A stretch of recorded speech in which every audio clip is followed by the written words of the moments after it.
first notable nugget is that Indian education for all is written into the Montana Constitution. I think that it is so important to talk about the Native American issues in class. Learning about different cultural groups is so important to helping our students become well-rounded individuals. The second notable nugget is how many different ways we can show this information to our students.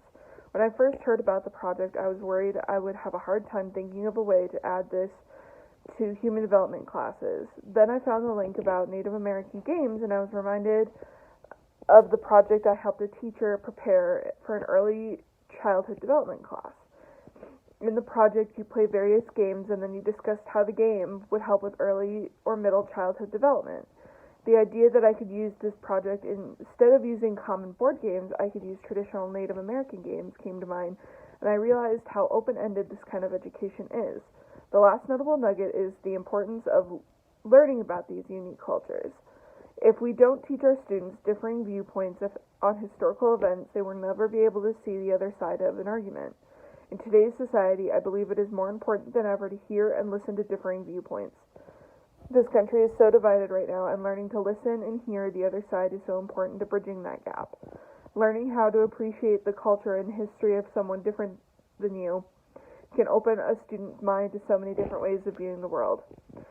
I think that the course that we took, I learned how to adapt the information we learned to be used in our own classrooms. As I mentioned in a previous paragraph, I was going to this assignment and I was confused how this could be applied to my classroom. My main worry was that my attempt would come across as cultural appropriation.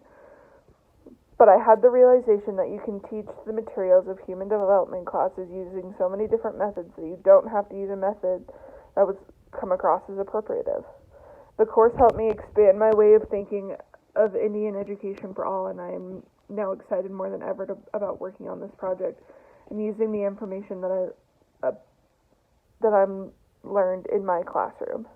The main thing I believe is that I need to keep in mind is to be respectful of the cultural identity of the Native American tribes in Montana. Growing up, I was often taught about the Native Americans as if they were in the past, but they aren't.